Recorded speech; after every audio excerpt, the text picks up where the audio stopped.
नमस्कार, मी पूर्वा खालगावकर. केटीव्हीच्या कोकण वार्तामध्ये आपलं स्वागत. पाहूया आजच्या ठळक घडामोडी. आझादी का अमृत महोत्सवाचं औचित्य साधून पंतप्रधानांनी जाहीर केलेल्या हर घर तिरंगा मोहिमेमध्ये नागरिकांनी मनापासून सहभागी व्हावं, केंद्रीय मंत्री नारायण राणे यांनी केलं आवाहन. रत्नागिरी सिंधुदुर्ग लोकसभा मतदारसंघाचा पुढील खासदार भाजपचाच असेल, केंद्रीय गृहराज्यमंत्री अजय कुमार मिश्रा यांनी व्यक्त केली भविष्यवाणी. रत्नागिरीसह जिल्ह्यात नारळी पौर्णिमा उत्साहाने आणि आनंदाने करण्यात आली साजरी. आणि केंद्रीय मंत्री नारायण राणे यांनी रत्नागिरी दौऱ्यात स्वातंत्र्यवीर विनायक दामोदर सावरकर आणि लोकमान्य टिळकांना केलं अभिवादन. यापुढील बातम्या अल्पशा विश्रांतीनंतर. समुंदर की गोद में पला है तू, अंगड़ाई लेते ही लहरें शुरू. आज यौवन की मस्ती छोड़, ले चलता हूं तुझे एक नए मोड़. आजा तुझे मां पुकारे अब, छेड़ देते हैं बीच से कुछ शरारत हंसी. गले लगा ले उसे ए फकीर, इंतजार कर रहा है तेरा तो. चल दे देते हैं उसे फसल की खूबसूरती तो. आजा तुझे मां पुकारे अब, मीलों आगे चलना है हमें. सिर्फ फसल नहीं, तेरे स्पर्श की चाह में बैठे हैं शहरों में भी कहीं. उनके मुख पे भी लानी है मुस्कान, उन्हें भी देनी है एक नई पहचान. आजा तुझे मां पुकारे अब. फिनोलेक्स पाइप्स पहुंचाए पानी को अपनी मां के पास. अजवा हाऊस ऑफ स्वीट्स रत्नागिरीच्या सेवेत नव्याने सुरू झालेलं आपल्या सर्वांचं अजवा हाऊस ऑफ स्वीट्स. आमच्याकडे सर्व प्रकारच्या स्वादिष्ट मिठाईंसह अफलातून, नानकताई, ड्रायफ्रुट्स, खजूर, चॉकलेट्स, तयार मसाले योग्य दरात मिळतील. तसेच शुगर फ्री मिठाई उपलब्ध. आपल्या सर्वांचे अजवा हाऊस ऑफ स्वीट्स. आमचा पत्ता गाळा नंबर 6 व 7, पंचशील संकुल, मिथिला हॉटेल समोर, मारुती मंदिर, रत्नागिरी. संपर्क क्रमांक 78 97 89 37 47 आणि 90 82 41 32 02. आता वळूया सविस्तर वृत्तांताकडे. आझादी का अमृत महोत्सवाचं औचित्य साधून पंतप्रधान नरेंद्र मोदी यांनी जाहीर केलेल्या हर घर तिरंगा मोहिमेच्या प्रचार आणि प्रसारासाठी आपण रत्नागिरीला आलो आहोत, असं केंद्रीय मंत्री नारायण राणे यांनी सांगितलं. देशाचे पंतप्रधान माननीय नरेंद्र मोदी साहेब यांच्या प्रेरणेतून हर घर तिरंगा हा कार्यक्रम त्याने दिला आहे. आणि म्हणून आज म्हणजे ते 15 ऑगस्ट या कालावधीमध्ये देशाच्या प्रत्येक माणसाच्या घरावर आणि मनामध्ये तिरंगा यावा, त्यातून प्रेरणा मिळावी, देशाबद्दल प्रेम वाढावं, देशाबद्दल अभिमान वाटावं, यासाठी त्याने हा उपक्रम दिलेला आहे. देशासाठी त्याग करणारे स्वातंत्र्यवीर विनायक दामोदर सावरकर रत्नागिरी येथील ज्या विशेष कारागृहामध्ये होते त्या ठिकाणाची नामदार नारायण राणे, माजी खासदार निलेश राणे यांनी पाहणी करून त्यांना अभिवादन केलं.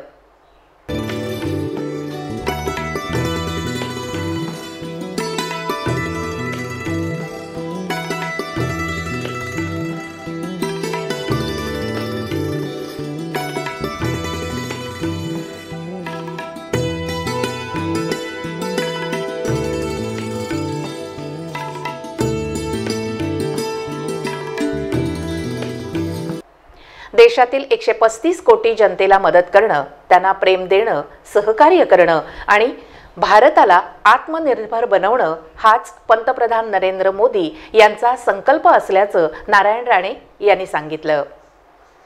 तुम्हाला सगळ्यांना मी शुभेच्छा देतो. इथे जमलेले अधिकाऱ्यांना सर्वांना मी सांगतो, देशासाठी कर्तव्य बजावणं हे प्रत्येक भारत देशाच्या नागरिकाचं कर्तव्य आहे. आपण या मंडळीने या सगळ्या स्वातंत्र्य सैनिक एवढा त्याग केला फक्त देशासाठी. स्वतंत्र मिळावं, ते स्वतंत्र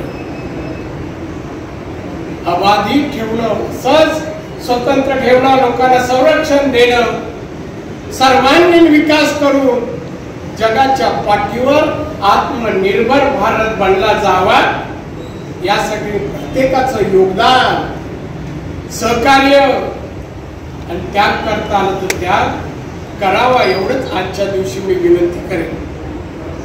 आज हे सर्व सावरकर काय, लोकमान्य टिळक काय, सगळे स्वातंत्र्य सैनिक नाव घेतलं तर त्यांच्या नावातून प्रेरणा मिळते.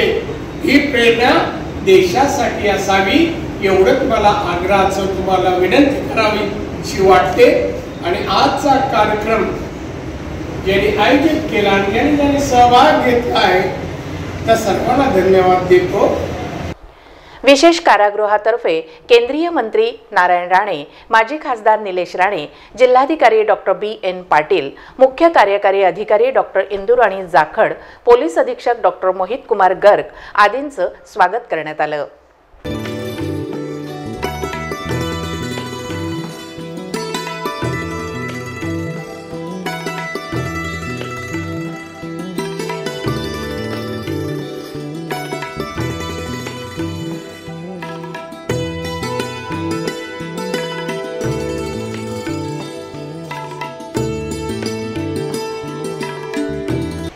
जिल्हाधिकारी डॉक्टर B.N. पाटील आणि पोलीस अधीक्षक डॉक्टर मोहित कुमार गर्ग यांनी हर घर तिरंगा मोहिमेसाठी केंद्र शासनाने चांगला उपक्रम राबवला असल्याबद्दल समाधान व्यक्त केलं.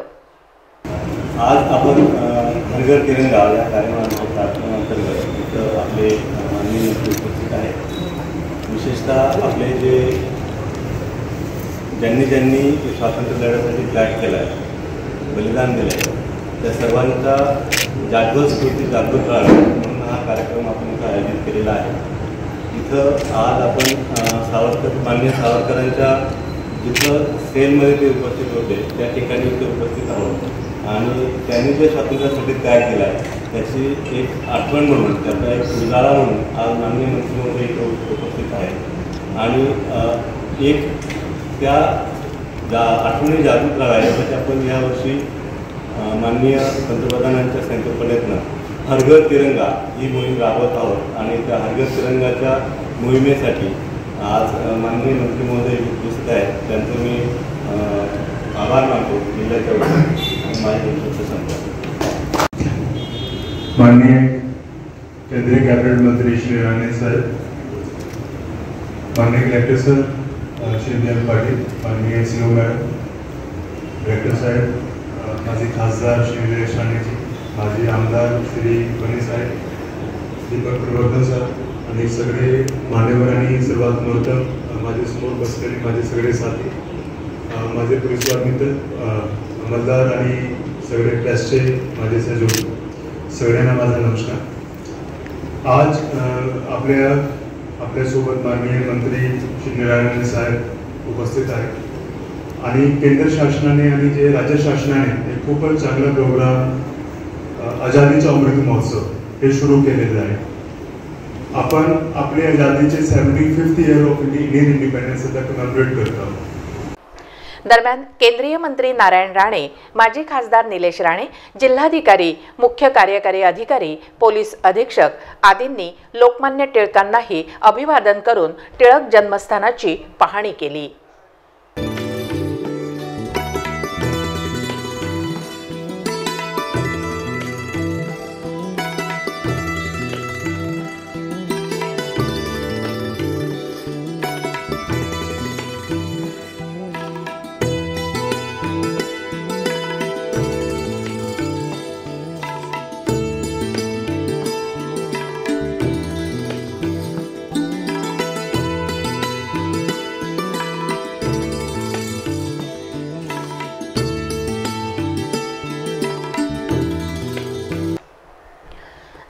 2024 साली रत्नागिरी सिंधुदुर्ग लोकसभा मतदारसंघाचा खासदार भाजपचाच असेल अशी भविष्यवाणी केंद्रीय गृह राज्यमंत्री अजय कुमार मिश्रा यांनी व्यक्त केली आहे।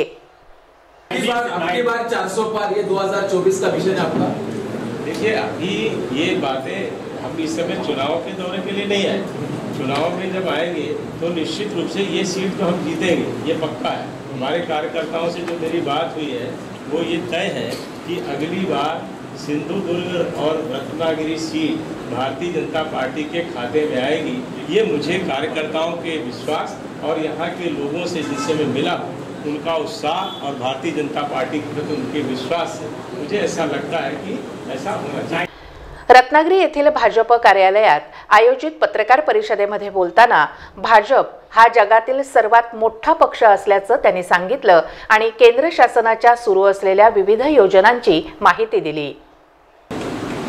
जैसे मैंने कहा कि भारतीय जनता पार्टी एक निरंतर काम करने वाली राजनीतिक दल है। पूर्व में ये भारतीय जनसंघ के रूप में गठित हुई थी, बाद में 1980 में उसी भारतीय जनसंघ को भारतीय जनता पार्टी का नाम दे करके हम लोग काम कर रहे हैं। केंद्र सहित बहुत सारे प्रदेशों में हमारी सरकार और राजनीतिक विस्तार की दृष्टि से दुनिया का सबसे बड़ा राजनीतिक दल भारतीय जनता पार्टी है, जिसके 18 करोड़ से ज़्यादा सदस्य हैं। उस नाते हम सब लोगों का प्रवास और कार्यक्रम लगातार चलता रहता है। उसी क्रम में आज हम यहाँ आए हैं और जब केंद्र सरकार में क्योंकि मैं जुड़ा हुआ हूँ, NH की भी बात है, जो हमारे 500 से कम आबादी के गांव हैं उनको भी हम प्रधानमंत्री ग्रामीण सड़क के माध्यम से अगर छूटे तो उनको भी जोड़ने का काम हमारा होगा। प्रधानमंत्री आवास शहरी और ग्रामीण दोनों योजनाओं की हमने समीक्षा की। विद्युतीकरण का भी पूरा एक जायजा हुआ, पूरी जगहों पर विद्युतीकरण हो गया है। कुछ लोगों को अपने पर्सनल कनेक्शन चाहिए, उस पर भी बातचीत हुई। इस तरह से इस लोकसभा क्षेत्र में जो विकास की आवश्यकताएं हैं, जो लोगों की ज़रूरतें हैं, जो जीवन जीने की सामान्य सुविधाएं हैं, उन पर हमने चर्चा की है। आयुष्मान भारत से लेकर के कृषि सम्मान निधि तक ऐसी सारी योजनाओं पर चर्चा की।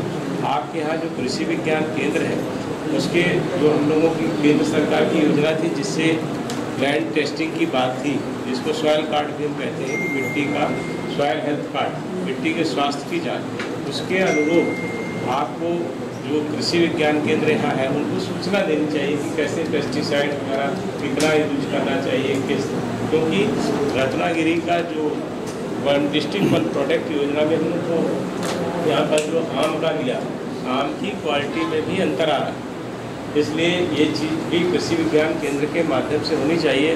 अदरवाइज जो एक विशेषता रखता है यहाँ काम, अगर हम उसको समय रहते नहीं चेतेंगे तो उसमें भी कठिनाई आ सकती है।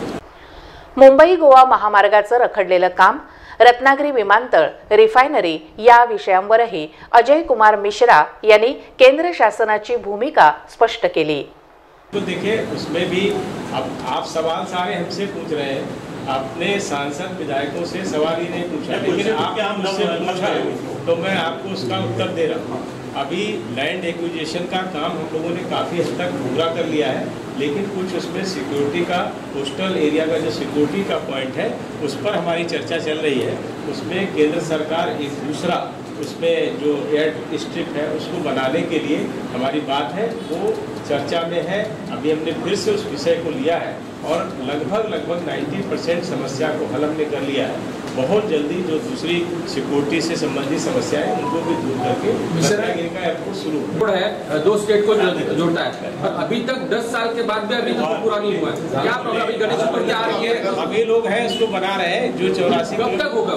ये बहुत जल्दी हो जाएगा, 6 महीने के अंदर बन के तैयार। भारत देश आजादी का अमृत महोत्सव मना रहा है, क्या चला आपके दिल में? देखिए, हमारे दिल में तो सब बहुत उमंग होती है, दूसरे लोगों के दिल में नहीं है, लेकिन हम अमृत महोत्सव में राष्ट्रीय त्योहार बहुत धूमधाम से मना रहे हैं। आप लोग भी बताइए।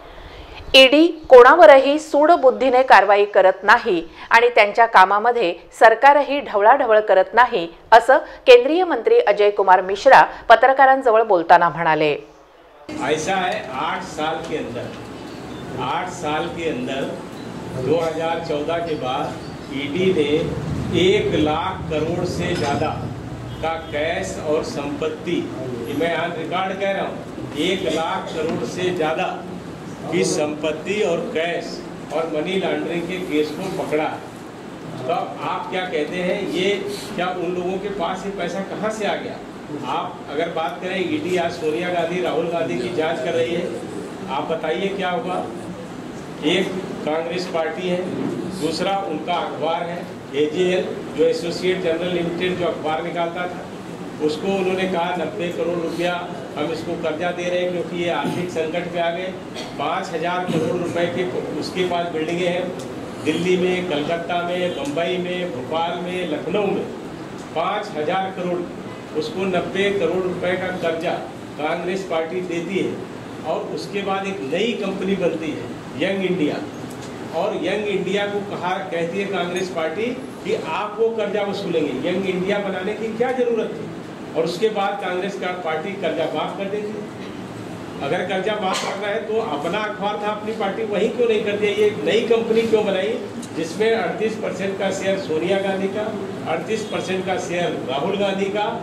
एक अप्रत्यक्ष तरीके से पूरा का पूरा 5000 करोड़ रुपए की संपत्ति को राहुल गांधी और सोनिया गांधी को देने का काम कांग्रेस पार्टी ने किया, और ईडी उसकी जांच कर रही है। और वो जांच भारतीय जनता पार्टी के समय नहीं हुई, 2010 में कोर्ट के आदेश पर ये जांच हो रही है। 2015 से सोनिया गांधी और राहुल गांधी जमानत पर हैं। उससे बाद इन्होंने हाई कोर्ट और सुप्रीम कोर्ट में भी वहाँ पर अर्जी लगाई, इनको कोई राहत नहीं मिली। ना हाई कोर्ट ने मना किया जांच को, ना सुप्रीम कोर्ट ने जांच को मना किया। आज भी वो उस केस में जमानत में है। जमानत अगर कटवा दे, किसी आदमी की जमानत निरस्त हो जाए, कहाँ जाएगा? जेल में ही तो जाएगा। और इस तरह से ये कहना, ईडी को बदनाम करना, अभी जो मिले 50 करोड़ उनके घर में नगद मिला, सैकड़ों करोड़ की संपत्ति का खुलासा हो रहा है। 1 लाख करोड़ से ज़्यादा की संपत्ति को जब्त किया गया है। फिर भी अगर आप लोग इस तरह से करेंगे तो अपराधियों का मनोबल बढ़ता है। लेकिन ये पार्टी ऐसी है, हमारी सरकार ऐसी है, ऐसा नेतृत्व है कि ऐसे किसी भी व्यक्ति जिसने गलत काम किया है, भ्रष्टाचार किया है, उसको हम बिल्कुल नहीं छोड़ेंगे। कानून अपना पूरा काम करेगा। 2019 मध्ये भाजप सेना एकत्र निवडणुकीला सामोरे गेले होते, परंतु सत्ता स्थापन करण्याच्या काळात मात्र शिवसेनेने दगा दिला असल्याचं अजय मिश्रा पत्रकारांजवळ बोलताना म्हणाले आणि विविध विषयांवर थेट संवाद साधला। देखिए, आपने 2 स्टेट का जिक्र किया, बिहार और महाराष्ट्र। महाराष्ट्र में जब विधानसभा का चुनाव हुआ तो शिवसेना किसके साथ मिलकर के चुनाव लड़ी? भारतीय जनता पार्टी के साथ। भारतीय जनता पार्टी के नेताओं का चित्र और उनकी सभाएं शिवसेना ने कराई और चुनाव पूर्व गठबंधन किया। जनता ने जनादेश कांग्रेस और एनसीपी के खिलाफ भारतीय जनता पार्टी और शिवसेना गठजोड़ को दिया, लेकिन शिवसेना के लोगों ने विश्वासघात करते हुए हमारी पीठ में छुरा भोंका और उन लोगों के साथ मिलकर के जिनके खिलाफ वो चुनाव लड़े थे, जनादेश के विरुद्ध उन्होंने सरकार बनाई। उसका प्रतिफल उनको मिला। बिहार में भी अगर आप देखेंगे, बिहार में भी इसी तरह की घटना हुई है। जनता दल यूनाइटेड ने हमारे साथ मिलकर के चुनाव पूर्व गठबंधन किया, चुनाव लड़े। हमारी 70 सीटें थी, यहाँ पर जैसे हमारी 105 थी, वहाँ भी हम बड़े दल थे और हमारा जनता दल यूनाइटेड केवल 44 सीट पर था, फिर भी हमने उनका मुख्यमंत्री बनाया। अब वही हमको धोखा दे करके फिर गए हैं। फिर भी आप ये सवाल पूछती हैं कि भारतीय जनता पार्टी से क्यों डरा? हमने तो किसी को नहीं भगाया, हमने तो चुनाव पूर्व गठबंधन किया था। जनादेश हमारे पक्ष में दोनों प्रदेशों में था। विश्वासघात तो उन लोगों ने किया, इसलिए प्रश्न आपको उनसे पूछना चाहिए। रत्नागिरीसह जिल्ह्यात नारळी पौर्णिमेचा सण उत्साहाने आणि पारंपरिक पद्धतीने साजरा करण्यात आला।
रत्नागिरी येथील प्रसिद्ध मांडवी समुद्र किनाऱ्यावर सर्वप्रथम कस्टम विभागातर्फे आणि त्यानंतर पोलीस दलातर्फे समुद्राला श्रीफळ अर्पण करण्यात आलं।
पोलीस अधीक्षक doctor Mohit Kumar Garg, upper police अधीक्षक जयश्री देसाई आदी अधिकाऱ्यांनी जातीनिशी मांडवी येथे येऊन समुद्राला श्रीफळ अर्पण करून पूजा केली।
दरम्यान रक्षाबंधनाचा सणही उत्साहाने आणि आनंदाने सर्वत्र साजरा करण्यात आला।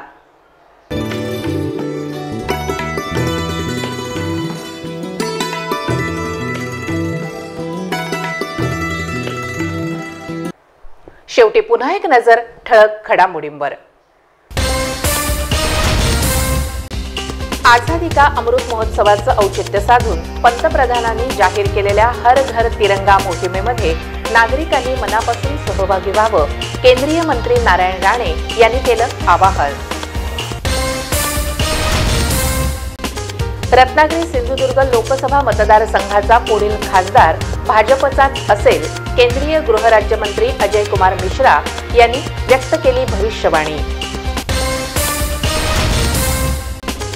रत्नागिरीसह जिल्ह्यात नारळी पौर्णिमा उत्साहाने आणि आनंदाने करण्यात आली साजरी। आणि केंद्रीय मंत्री नारायण राणे यांनी रत्नागिरी दौऱ्यात स्वातंत्र्यवीर विनायक दामोदर सावरकर आणि लोकमान्य टिळकांना केलं अभिवादन। याबरोबरच आजचं बातमीपत्र संपलं। नमस्कार।